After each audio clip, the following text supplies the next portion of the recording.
שלום לצופים ולצופות של הערוץ החדש, מדינה אחת, One State, ערוץ יוטיוב שבו אנחנו מדברים על פתרון של מדינה אחת, מהנהר לים, על כל יושביה וכל אזרחיה וכל האנשים שכבר נמצאים על האדמה הזאת, פשוט לעשות מדינה דמוקרטית, חילונית, חדשה וטובה לכולם, ועל זה אנחנו מדברים פה עם כל מיני מרואיינים, והמייסד הערוץ הוא העורך דין וליד אבו טיייה, עמיתי וחברי היקר, והיום האורח שלנו הוא האדון יואב חיפאווי. שלום לך יואב, מה שלומך היום? שלום לכם. יופי, אז תגיד, אתה בעד מדינה אחת, נגד מדינה אחת, איפה אתה נמצא? אתה על הגדר? אולי שאני מעדיף שיציג את עצמו. יאללה, צודק, כן. תציג את עצמך. אני תושב חיפה ופעיל פוליטי למען דמוקרטיה ולמען צדק חברתי, ובהקשר שבו אנחנו חיים, קודם כל למען הזכויות של העם הפלסטיני, שכבר מאז הקמת מדינת ישראל רובו גורש מאדמתו, ומי שנשאר על אדמתו משולל זכויות האדם בסיסיות וחי תחת משטר של אפרטהייד. אבל מה זאת אומרת אדמתו? זה אדמה שלנו היהודים שאלוהים הבטיח לנו, לא שלהם, והם בכלל שונאי ישראל ורוצים לזרוק אותנו לים. איך אתה מעיז להגיד דבר כזה? תשמע, אם אתה מדבר בשם האלוהים, אז קטונתי מלדבר איתך בנושא. כאדם יש לי דעות אחרות. איזה? שכל האנשים נולדו שווים וצריכים לחיות עם מלוא הזכויות ומלוא החירות והכבוד שמגיע להם, ושהפלסטינים פה נולדו בארץ הזאת. לדעתי, שוב, אני לא חוקר היסטוריה, אבל לדעתי רוב מי שהיה פה יהודי או ישראלי לפני 2000 שנה הוא היום פלסטיני, וגם אם יש הגירות לפה ולשם, אני בכלל מאמין שכל האנושות צריכה להתאחד, לא רק בתוך הארץ הזאת, ושבכל מקום אנשים, גם אם הם נולדו מדורי דורות, וגם אם הם חיים בארץ כי הם כרגע בארץ, בשביל שנחיה ביחד כמו בני אדם, צריך משטר שיאפשר לכולם לחיות בכבוד בזכויות מלאות. כן. אבל מר יואב, העם היהודי כאן הוא נכון, היהדות היא דת ולא עם. מאמינים שהם היו לפני 2,000-3,000 שנה, והם אומרים שהם, אלוהים הבטיח להם את האדמה, והם העם הנבחר. מה אתה אומר על הסוגיה הזאת? אמרתי לך, אני מבחינתי מי שמדבר בשם אלוהים, אז קודם כל זה בעיה שלו שהוא חושב שהוא יודע מה אלוהים רצה ומה אלוהים לא רצה. אני אישית לא מדבר עם אלוהים, הוא לא טרח לפנות אליי עד עכשיו, ואני מנסה לחשוב בהיגיון ולהפעיל על סמך עקרונותיי ואמונותיי כאדם ולא מטעם שום כוח עליון. אני מאמין שיש גם אנשים שמאמינים באלוהים ועדיין מאמינים בשוויון וצדק וזכויות שוות לכולם. כן.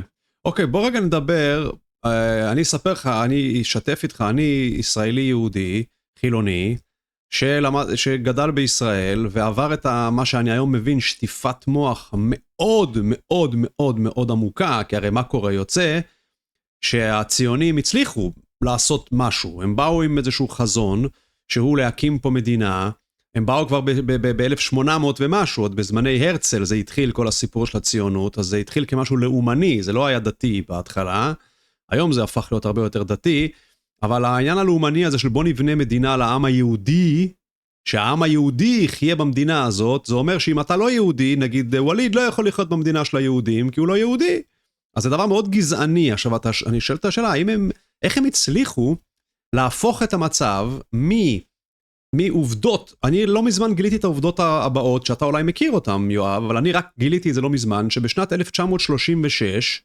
היו פה 450,000 יהודים ומיליון ערבים. זה אומר שאם נלך אחורה, לא יודע, ל-1920, אני מתאר לעצמי שהיו פה איזה 200,000 יהודים על מיליון ערבים, אוקיי? עכשיו, היהודים באו וגדלו ופלשו ולקחו את האדמות, ובסופו של דבר גם נלחמו עם הפלסטינאים והביסו אותם, והיום התמונה היא אחרת לגמרי. היום יש לך פה רוב יהודי כמעט, או בוא נגיד לא רוב, אבל יש לך חצי יהודים, מ-450,000 הפכנו ל7 מיליון, ואתה שואל יהודים, הם לא מודעים לזה. כשאני אומר להם ליהודי, אתה יודע שהיה פה רוב ערבי לפני 100 שנה? אומרים לי, לא ידעתי. עכשיו עוד דבר, ובכלל זה יהודים תופסים את זה, אני מנסה לדבר איתך על איך עשו את זה, איך עשו את השטיפת מוח הזאת, שהיום הביאה האנשים להאמין שכל הערבים רוצים לזרוק אותנו לים, שזה לא נכון, כי כל ערבי שאני מדבר איתו אומר, הלוואי ונחיה ביחד. ואני מסתכל לו בעיניים, הוא אומר לי, אני רוצה לחיות איתכם ביחד בשוויון, אני לא רוצה לזרוק אתכם לים. מי סיפר לכם את הסיפור הזה? הם לא מאמינים. אז, והיהודים חושבים שרוצים לזרוק אותם לים, ומאמינים שכל הערבים שונאים את היהודים ולא רוצים לחיות עם היהודים, ומאמינים שכל ערבי שבא ומנסה לשחרר להחזיר לעצמו את החופש שהיהודים לקחו לו, הוא מחבל. זה אומר שאין להם זכות בכלל, מבחינת היהודים, אין לערבים זכות בכלל להילחם על החופש שלהם. זה דה-לגיטימציה מוחלטת. מה אתה חושב על כל זה? שיש פה אפרטייד מאוד מאוד קיצוני, וכל הישראלים יגידו לך שאין פה אפרטייד. ומי שאומר שיש פה אפרטייד הוא אנטישמי. בוא, תנסה לעשות לי סדר בכל הדבר הזה. קודם כל בואו נצא שנייה מהקופסה הקטנה שבה אנחנו נמצאים, כי באמת אומרים כשהצפרדע נמצאת בקרקעית הבאר, היא חושבת שהעולם זה עיגול כחול. אז אם אנחנו מסתכלים מתוך הקופסה הזאת הקטנה שנקראת מדינת ישראל, באמת היכולת שלנו לראות ולהבין ולנתח את המצב היא מאוד מוגבלת. אבל סך הכל אנחנו היום בני אדם ואין באמת גבולות שמונעים מאיתנו לראות את המצב בעולם. ונראה שמה שיש לנו פה זה לא איזו תופעה יוצאת דופן בכלל. לפני 100-150 שנה, למעשה 10% מהאנושות, שזה האירופאים ומתנחלים בכמה קולוניות בצפון אמריקה, אוסטרליה וכך הלאה, שלטו ב-80% מהאנושות במסגרת משטר שנקרא קולוניאליזם, שבאותו זמן האמינו בעליונות האדם הלבן, או מי שזה לא יהיה, היפנים האמינו בעליונות האדם היפני, ומתוך האמונה הזאת שלנו מגיע, אנחנו הקדמה, אנחנו הדמוקרטיה, אנחנו הליברליזם, אז כל שאר העמים הזכויות שלהם לא נחשבות בכלל, אפשר לשדוד אותם, אפשר לגרש אותם, אפשר להרוג אותם, וזה התקבל והיה מאוד, זה היה הדעה הרווחת והשלטת לפחות בחוגי האליטות, כולל אנשי תרבות והוגי דעות. זה לא מקרה שארצות הברית יכלה להכריז על זכויות האדם ולהוציא חוקה שהייתה מאוד מודרנית ומפוארת בזמנו, תוך כדי זה רובם היו שם בעלי עבדים, כאילו זה לא הפריע להם לדבר על זה, כל האנשים נולדו שווים, הם פשוט לא הסתכלו על האנשים האחרים שלא נולדו שווים אצלם, וגם באותו זמן למשל נשים לא היה להם זכות בחירה, אז הם דיברו על דמוקרטיה לכולם, אבל לא, נשים לא נחשבו באותו זמן, ככה שהיכולת של אנשים פועלים וחושבים במסגרת הסדר החברתי שבו הם גדלו. לערער את הסדר החברתי הזה זה תמיד תהליך קשה, תמיד הרוב הגדול של הפריבילגיונים בסדר החברתי מוצאים את הסדר החברתי צודק ונעים ונוח ואסור לערער אותו. תמיד יש גם מיעוט קטן בקרב האליטות מנסים לחשוב מעבר לסדר החברתי הקיים, אבל בסופו של דבר זה אותם אנשים שסובלים ומדוכאים ונשללת יכולת הקיום הבסיסית שלהם, הם אלה שמתמרדים נגד הסדר החברתי, וההיסטוריה מלאה מאבקים שהביאו לזה שהיום, לפחות מבחינה פורמלית, כבר אנחנו לא נמצאים במצב שמיעוט קטן שולט על הרוב הגדול, אנחנו כבר לא נמצאים במצב שמקובל להחזיק עבדים, אנחנו כבר לא נמצאים במצב שבו מקובל ברוב ארצות העולם, שחצי מהאוכלוסייה יש לו זכות בחירה ולחצי השני אין זכות בחירה כמו שהמצב בארץ. בקיצור, ישראל היא איזושהי, לא משהו מיוחד, היא רק שריד של הקולוניאליזם שהולכים היום ומתפתחים, וגם באירופה דרך אגב, רק עכשיו יש הרבה תופעות של הקולוניאליזם, שרק עכשיו אירופה, רק בגלים האחרונים, וגם בהקשר אפילו של המלחמה על עזה, יותר ויותר אנשים מתחילים לעשות את חשבון הנפש, כי הם נסוגו מהקולוניאליזם כי לא היה להם ברירה, אבל ברובם לא עשו חשבון נפש. עובדה, יש עוד פסלים של בעלי עבדים בכל מיני מקומות, ורכוש גנוב במוזיאונים שמתפארים בתרבותיותם וכך הלאה. כלומר, השיטה הקולוניאליסטית היא שיטה שהחזיקה מאות שנים, היא הייתה מרכז התרבות והשגשוג של המערב, והיא עכשיו בשלבי פירוק, ואנחנו פה בתחנה האחרונה במקום היחיד שבו הקולוניאליזם הוא עדיין תנועה פעילה. עדיין אנשים קמים בבוקר וחושבים איך לגנוב את העיזים של השכנה שלהם בשביל להגדיל את הפרויקט הציוני. טוב, הפרויקט הציוני, אתה חושב, הוא יכול להמשיך לחיות כאן, להמשיך להתקיים, והאם העם היהודי או הדת היהודית יכולה לחיות ביחד עם העם הערבי או עם הפלסטינים, במיוחד במצב הזה של מלחמה ושל ייאוש. אנחנו גם, זה הזמן שאנחנו נדבר על שלום ועל לחיות ביחד. קודם כל, אני חי בחיפה, ואני חי בשכונה שהיא מוגדרת כשכונה ערבית, אבל היא לא שכונה 100% ערבית, יש בה אולי 80% ערבים ו20% יהודים, מה שנקרא, מכל הסוגים. ואדי ניסנאס? לא, חליסה. חליסה, ואדי ניסנאס יותר ערבית, כאילו חליסה היא הייתה שכונה ערבית, תושביה גורשו ב-48, ואז היא הפכה לשכונת עוני עוד כשהיה בה יהודים, ואז פליטים פלסטינים, חליסה היא למעשה מחנה פליטים פלסטינים שגורשו, חלקם מחיפה וחלקם, אבל הצליחו להישאר בסביבה, וחלקם מהכפרים בסביבה מצאו בהדרגה את הדרך לחיות בחליסה, וזה היום מחנה פליטים ערבי בתוך חיפה, אבל גרים פה בית ליד בית, בכל שיכון יש יהודים וערבים בדירות מעורבות כאילו. ואיך לא זה? בוא...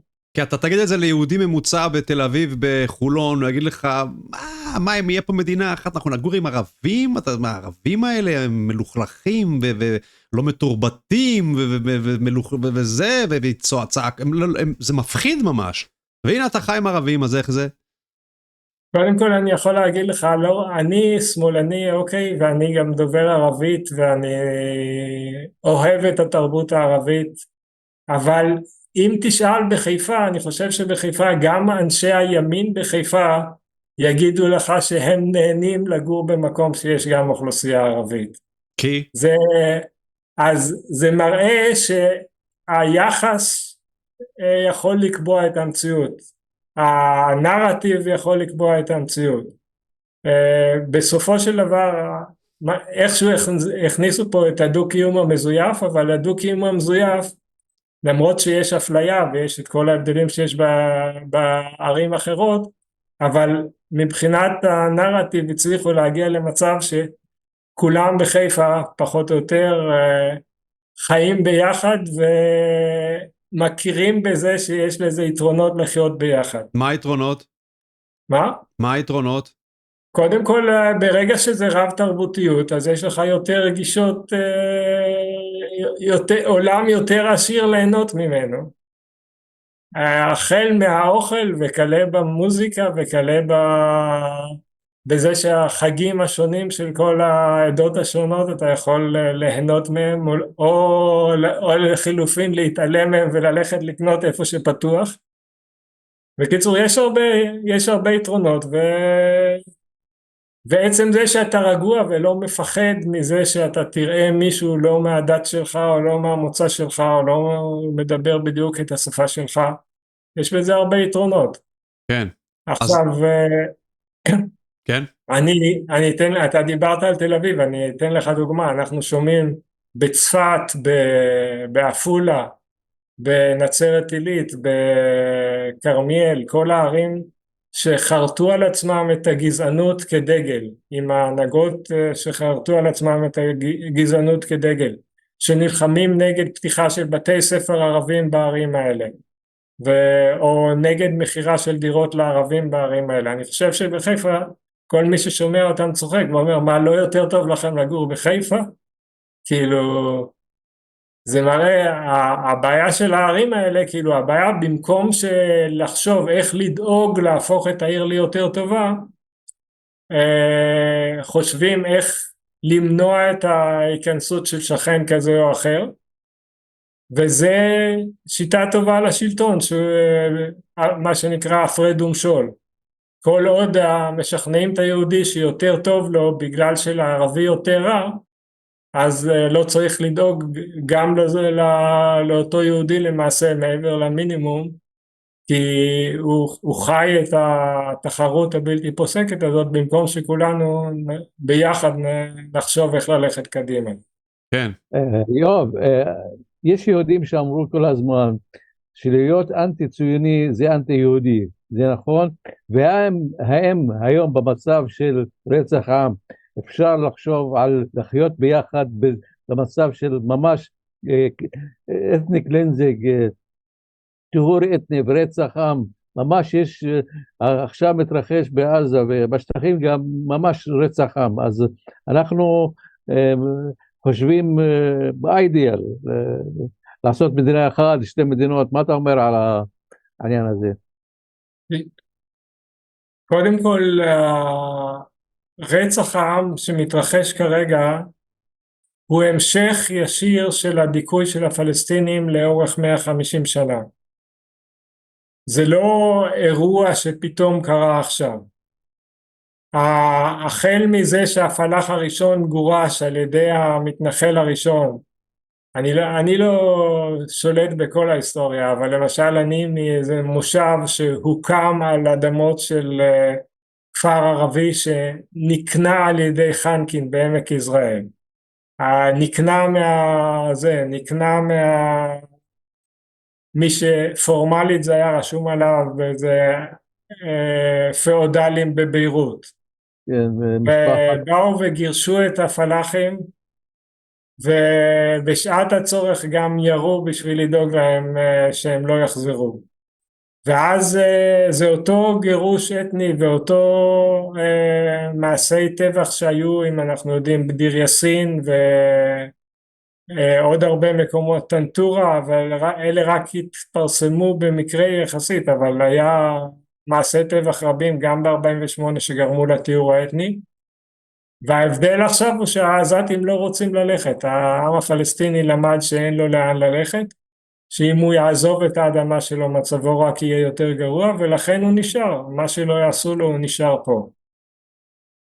עכשיו לגבי אני חושב שוב, זה שהציונות מגיעה לדרגות כאלה של אכזריות ושל איבוד כל יכולת להפגין, כאילו מה שפעם היו מספרים לנו על כיבוש נאור, אלא היא מגיעה לצורות הגרועות ביותר של קולוניאליזם, זה נובע מפשיטת הרגל של הציונות. כי ברגע שאתה חזק, ברגע שאתה שולט, ברגע שאתה יכול להגיד אני אחיה, אני גם אתן לך איכשהו לחיות, אז כאילו אתה יכול עוד לשחק אותה ולהגיד זה סדר חברתי שאפשר לשמור עליו.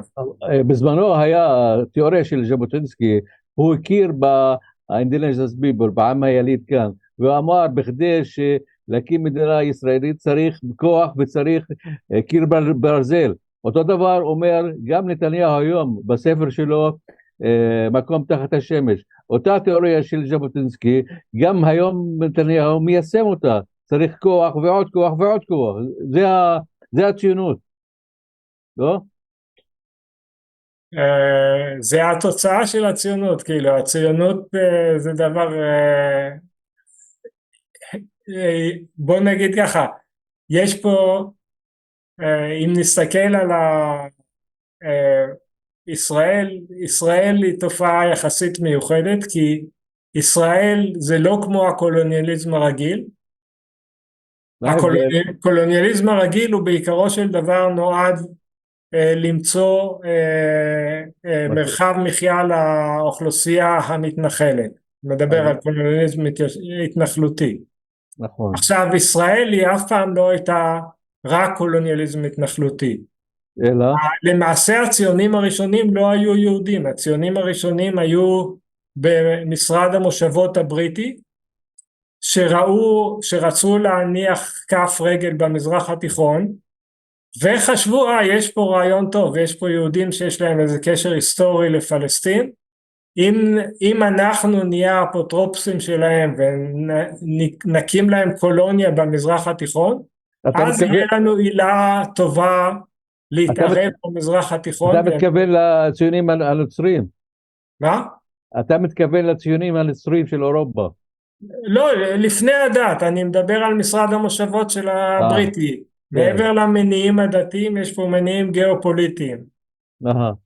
והם ראו בהתנחלות היהודית בפלסטין דרך לתקוע טריז בתוך אזור שאם הוא היה מתאחד והיה משיג עצמאות, הוא היה, יש פה, אז היה נניח 100 מיליון ערבים, היום יש איזה 400 מיליון ערבים, אז זה אזור ויש את כל המשאבי הנפט ויש היסטוריה ארוכה של השגשוג גם תרבותי וגם כלכלי בתקופות שונות, אז אם האזור היה, אז זה היה מתאחד, הוא היה מהווה איום גיאופוליטי על אירופה, מתחרה רציני.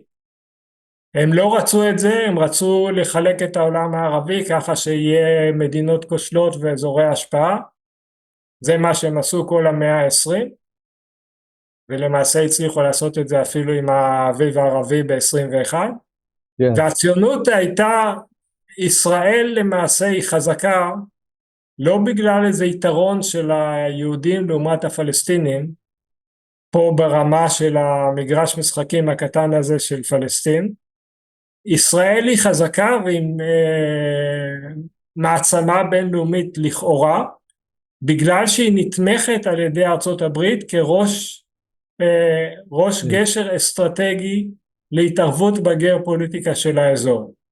ולכן הצבא הישראלי הוא נבנה בשביל להיות מסוגל להילחם נגד כל קואליציה אזורית ולא רק בשביל לדכא את הפלסטינים. זה ההבדל, כן. מה האינטרסים החזק של ארצות הברית שכל הזמן תומכת בצורה עיוורת בציונות במדינת ישראל? אני חושב שהאינטרסים של ארצות הברית משתנים בצורה די חזקה מתקופה לתקופה. בדיוק עכשיו אני כותב מאמר על הנושא הזה. יופי.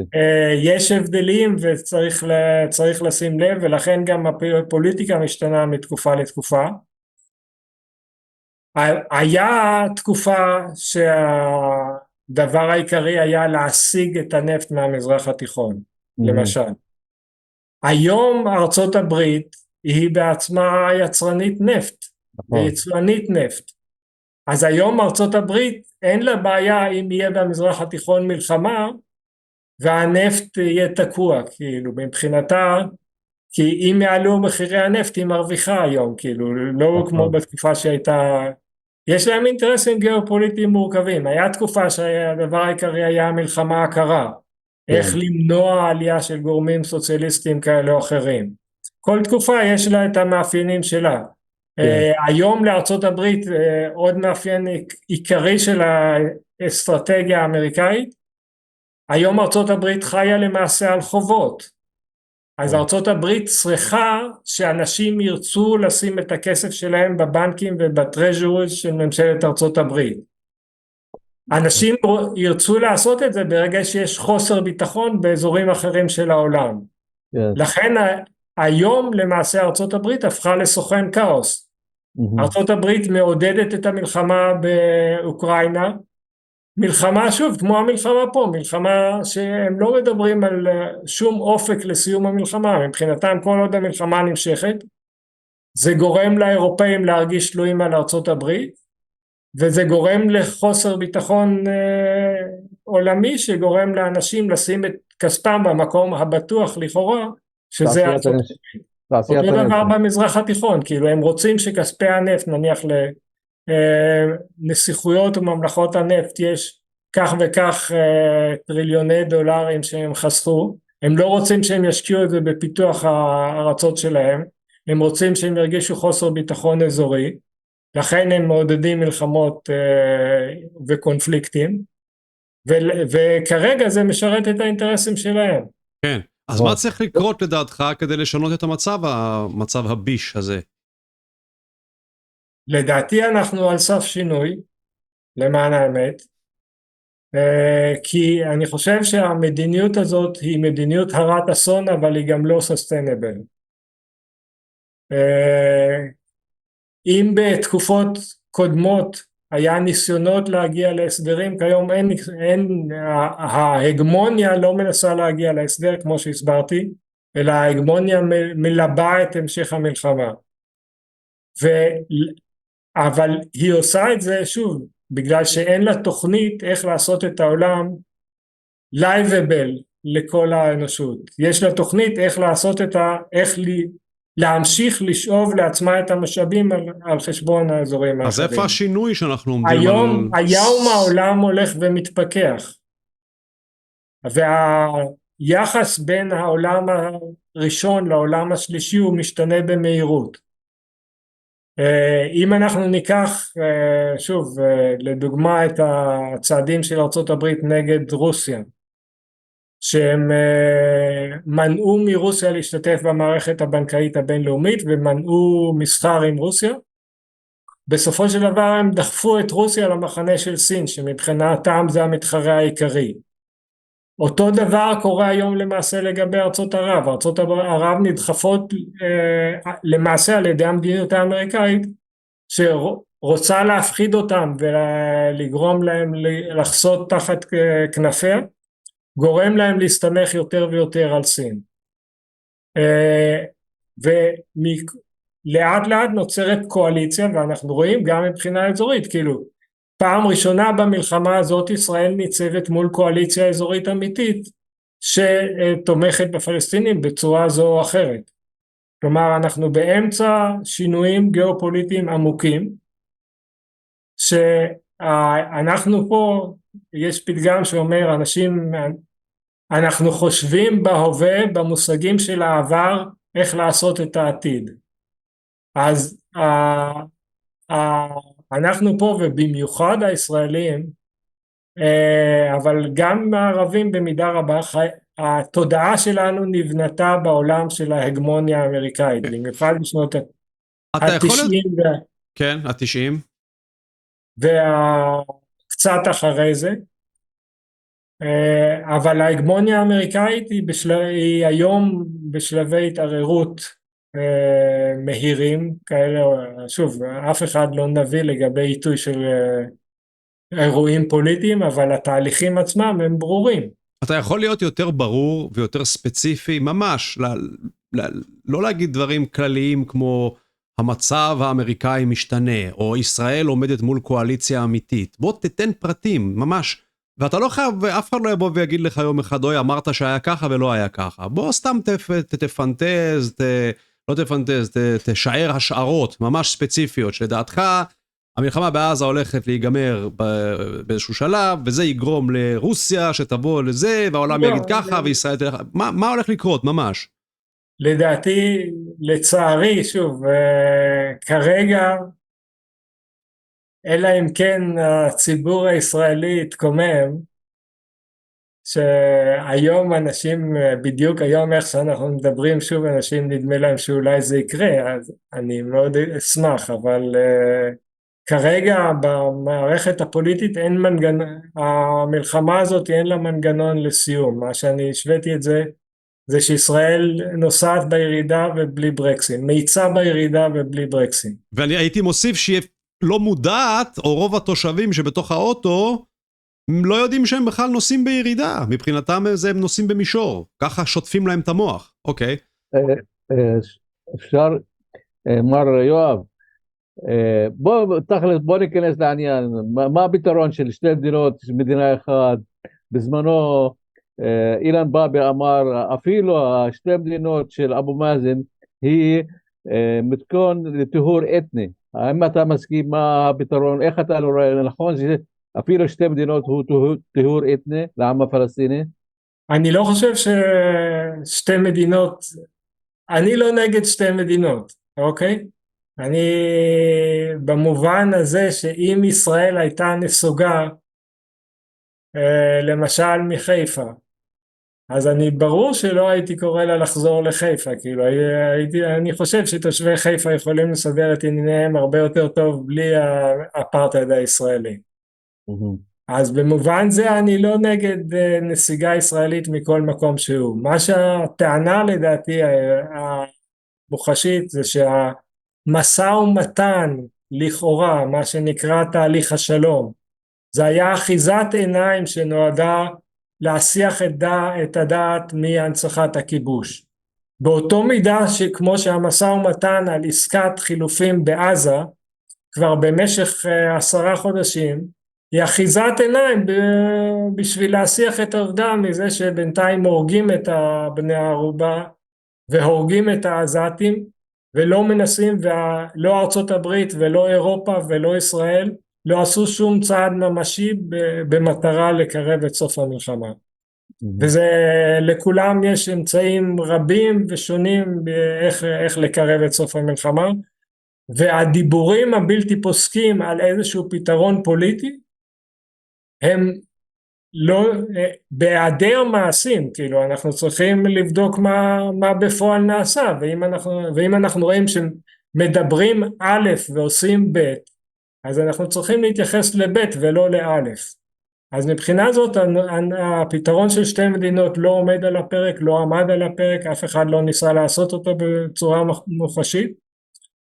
הוא לא הפתרון שאני מעדיף, אבל שוב אני לא חושב שהעמדה של מדינה אחת היא האלטרנטיבה לשתי מדינות. העמדה של מדינה דמוקרטית אחת זה האלטרנטיבה למדינת אפרטהייד אחת. יש מדינה אחת מהירדן ועד הים, כבר מאז 67, זה מדינת אפרטהייד, והתוצאה ממנה היא מלחמה בלתי פוסקת, גם אם אנשים לפעמים בפינות שונות, נניח בחיפה אין כרגע מלחמה לכאורה, אנשים יכולים לחיות בשקט, ללכת לים, לשבת במסעדות, אבל ברמה האזורית התוצאה של הציונות היא מלחמה בלתי פוסקת, והאלטרנטיבה למלחמה, האלטרנטיבה לכיבוש, האלטרנטיבה לכל האסונות שקורים ולאסונות העוד יותר גרועים שיקרו ככל שזה נמשך, כן. זה לשנות את כל הפרדיגמה, זה לעשות משטר שהוא לטובת כל האנשים, ברגע שהמשטר יהיה לטובת כל האנשים אז לא יהיה להם סיבה להילחם זה בזה. אתה מאמין שהעליונות והפריבילגיה היהודית, היהודים הסכימו למדינה אחת, הם לא חסר להם כלום, חיים יותר טוב מארצות הברית? אני חושב שהיהודים פה לא חיים כל כך טוב, הם חיים באשליה. אני חושב שהיהודים לא, הרוב הגדול של היהודים פה לא יסכימו מטוב ליבם או לא ירצו מטוב ליבם לשפר את מצב הפלסטינים. אני חושב שהרוב היהודים פה באיזשהו שלב יבינו שהם לא יכולים לנצח במלחמה הזאת, רק שנייה, שהם לא יכולים לנצח במלחמה הזאת, ושהמשך המלחמה זה בעיה שלהם לא פחות משזה בעיה של הפלסטינים. ברגע שהיהודים, כמו שהיום נניח במידה מסוימת על נושא הקטן יחסית של החטופים, ברגע שהיהודים יבינו שאם הם לא ידאגו לעצמם לפתור את הבעיה אז זה בעיה שלהם, אז הם יתחילו לחשוב איך לדאוג לעצמם. איך? ואני חושב שחלק גדול מהיהודים שחיים פה בארץ יעדיפו לחיות בארצות אחרות מאשר לחיות פה עם הפלסטינים כשווי זכויות. אז אתה רוצה ליישם את דרום אפריקה אם כך, one man, one vote. כן, בהחלט, one man, one vote, one woman כמובן, one vote, לא רק... כן. אוקיי, ומה עם זכות השיבה של הפלסטינים? אני חושב שזכות השיבה זה דבר בסיסי, כאילו מי שגורש, זכותו לשוב. לאן לשוב? רק לרמאללה ולבית לחם? לא... לא, לחיפה קודם כל, כאילו, יש... אם זה אמור להיות מדינה דמוקרטית, זה לא אמור להיות גטאות, זה לא אמור להיות חומות, זה לא אמור להפריע למישהו אם בא השכן שלו וגר לידו, לא חסר בתים לכולם, לא בעיה לבנות בתים לכולם. אם נדבר על סין, סין בונה לה תוך 5 שנים איזה עיר של 15 מיליון אנשים, לא עיר אחת אלא 10 ערים כאלה. אז אפשר להוציא להם בקבלנות מכרז, לבנות לכולם בתים. כן. תגיד, אז מה? זה לא בעיה, כאילו, זה הכסף שמוצאים פה על המלחמות, שזה רק נזק לכל הצדדים, הוא הרבה יותר מהכסף שצריך בשביל לאפשר לכולם לחיות חיים טובים, כאילו, אז משום בחינה אין הצדקה לשמר את המצב הקיים. כן, בואו רגע נדבר על האפרטהייד, כי הרי באפרטהייד בדרום אפריקה, הלבנים לא הכחישו שיש אפרטהייד. לעומת זה הלבנים, השווה ערך ללבנים, היהודים, הציונים בישראל, ולא רק הציונים, היהודים בכלל בישראל, מכחישים את זה שיש אפרטהייד. אז עוד פעם, איך הצליחו להביא למצב כזה, שכל האזרחים פה משתתפים באפרטהייד, אבל מאמינים שאין אפרטהייד? תשמע, זה מאוד קל להאמין במה שנוח לך. אני אתן לך דוגמה, שוב, מעולם אחר, בשביל שכולם, הרי כולם יודעים שיש בועה בבורסה. כל עוד כולם מרוויחים, כולם מאמינים שיש איזה הוקוס פוקוס שמצדיק את הבועה בבורסה. עד שזה מתפוצץ, כאילו, ואז כולם, החכמים בורחים בזמן, הרוב הגדול אוכל אותה, כאילו. אותו דבר פה, לא משנה מה התירוץ שימציאו לך, אם אתה נהנה ואתה מרגיש שזה נותן לך תגמול מוחשי, אז אתה תסכים לכל הצדקה שניתנו לדבר הזה. אז לא משנה מה הצדקה שנתנו, אם זה הקימו קיבוצים סוציאליסטיים על האדמות של הערבים. אני יכול לספר לך פעם, הכרתי איזה עורכת דין של זכויות אזרח שהייתה פה, ואז היא סיפרה לי שהיא בנוסף, היא גרה באיזה מצפה בגליל, ויש להם בעיה שאיזה בדואי שם גר לפניהם על אותו הר, והם הקימו את המצפה, אבל הוא נשאר שם כאילו, אז והוא הגיש בקשה, הוא אמר, יש פה אגודה, עמותה, דואגים לכולם, אני גם רוצה להיות חבר בעמותה ובמצפה ולזכות לכל השירותים שאתם זוכים. בקיצור, היא בתור עורכת דין של זכויות אדם, היא ייצגה את המצפה בבית משפט, בטענה שהבדואי הזה לא מתייחס יפה לאשתו, ולכן אם הם יקבלו אותו כחבר בעמותה, זה יפגע במרקם התרבותי המתקדם של העמותה.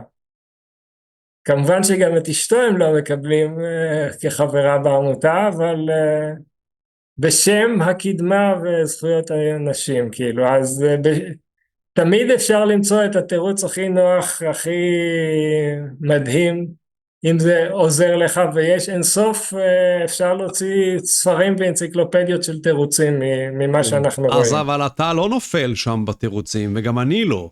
אז אני מנסה כמובן למשוך אותך להבדל שלי ושלך, ההבדל בינינו לבין שאר הישראלים שטופי המוח, שלא מבינים על מה אתה מדבר בו בכלל. שאתה תגיד להם אפרטהייד, תגידו לך אין אפרטהייד.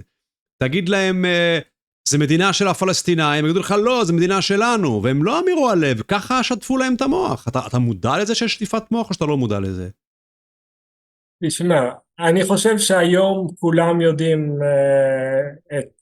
או הרוב הגדול יודע די טוב מה קורה.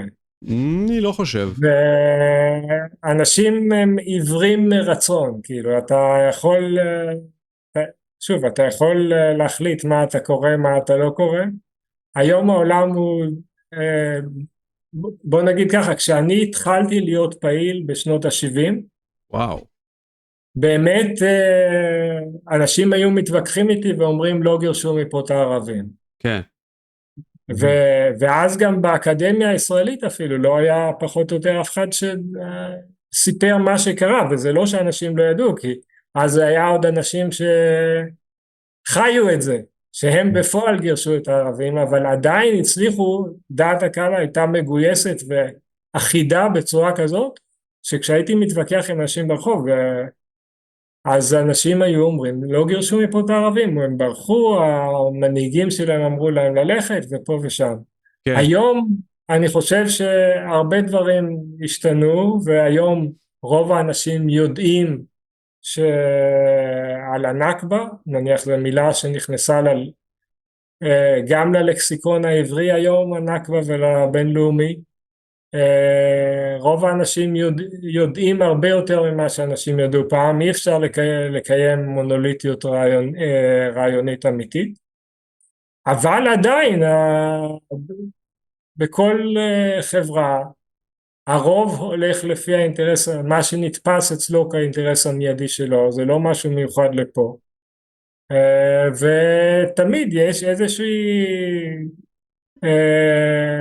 אחוז קטן של אנשים שפועלים על סמך עקרונות, על סמך ניתוח, אבל תמיד זה האחוז הקטן, עד שהרוב מתנגש במציאות שמחייבת אותו לבחון מחדש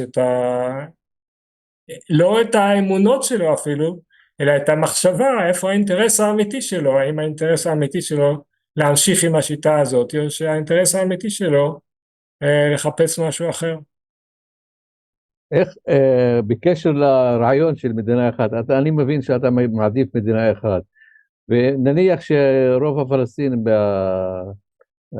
ברצועת עזה וגם בגדה מקבלים אזרחות ישראלית, כמו הפלסטינים הישראלים, והאם הפלסטינים הישראלים גם יכולים לעזור הרבה ביישום של הרעיון, וגם מבחינת פרוצדורה, מה הפרוצדורה הפרוצדורס להקדים את הרעיון של המדינה אחת? אני חושב שזה לא עניין מנהלתי למעבר ממשטר האפרטהייד למשטר של מדינה אחת. זאת אומרת, צריך לחסל קודם כל את הציונות, לפרק את הציונות.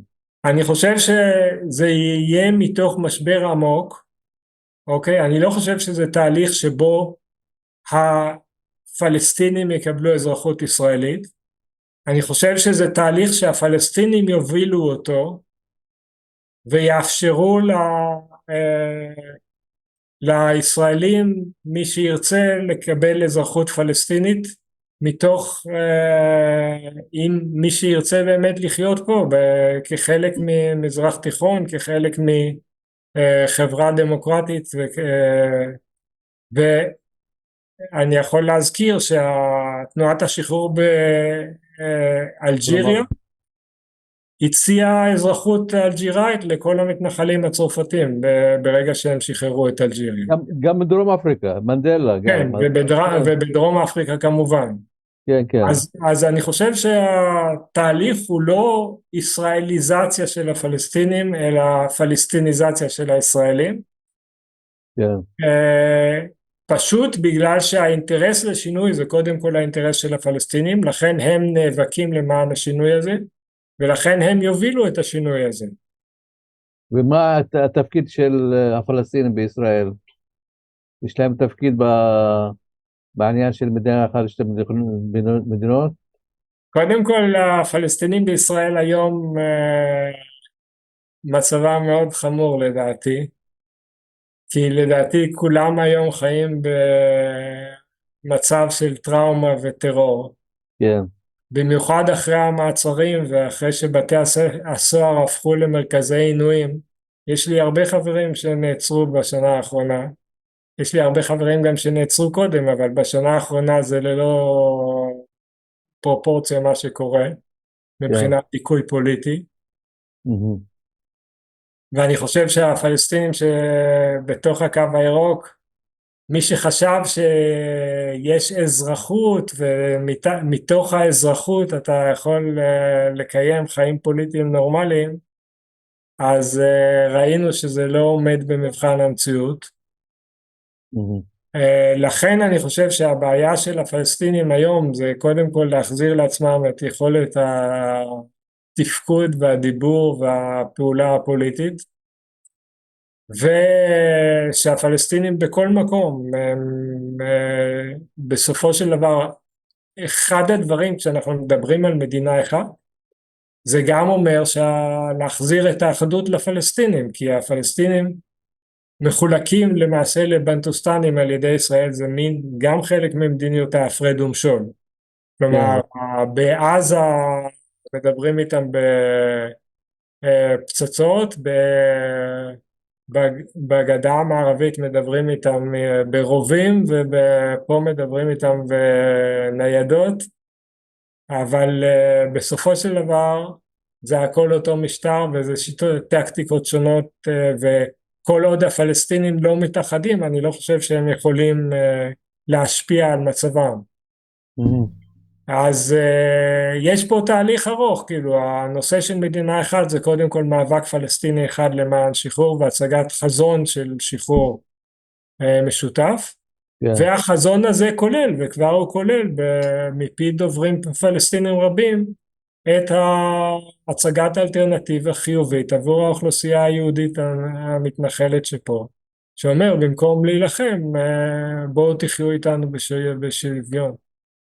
אתה מאמין היום, למרות הסבל והעוול והשנאה אני יודע מה, אפשר לחשוב על מדינה אחת בשני העמים, למרות הסבל והשנאה והטינה והכל, המצב היום מאוד מפחיד, לא? המצב מאוד מפחיד,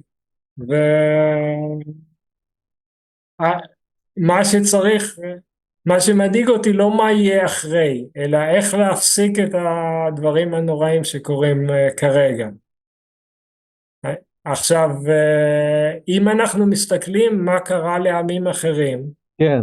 ובארצות אחרות, באירופה היה מלחמות נוראות במשך מאות שנים, זה לא משהו יוצא דופן כאילו, וברגע שהתנאים הגיאופוליטיים השתנו ולא היה סיבה פוליטית לעשות את המלחמות, אין בעיה לאנשים לחיות ביחד. ואותו דבר יש הרבה, בוא נגיד ככה, באמריקות בוצע רצח עם במידות שונות באזורים שונים, אבל חלק גדול מהאמריקות היה או רצח עם טוטלי, או מסעות של השמדה תרבותית ושיעבוד ושוד בלתי פוסקים במשך מאות שנים. מאות שנים, והיום המצב הוא של אינטגרציה, כאילו היום הנרטיב השולט, עדיין יש בעיות ויש צעדים קדימה וצעדים אחורה, אבל הנרטיב השולט באמריקות היום זה דקולוניזציה. היום, וזה שוב, זה רק היום, אנחנו חיים בתקופה מאוד חשובה מבחינה זאת, רק בשנים האחרונות מבטלים את יום קולומבוס ומכריזים על ימי העמים הילידיים, בהרבה מארצות אמריקה, כאילו. אז אנחנו, שוב, אנחנו מאחרים בכל התהליך הזה, אבל התהליך הוא בלתי נמנע, זה הכיוון של ההיסטוריה. כן. אוקיי, נראה לי שכיסינו את כל הנקודות, ווליד, נכון? כן, כן, באמת, תודה רבה. אז היה באמת נהדר, יואב, אתה הבאת פה המון ידע ותקווה וחזון, ובאמת היה מדהים לשמוע אותך, ועל כך אני רוצה לומר לך, ולעורך דין ווליד אבו טיייה, תודה רבה לכם. תודה רבה. תודה לך. כל טוב.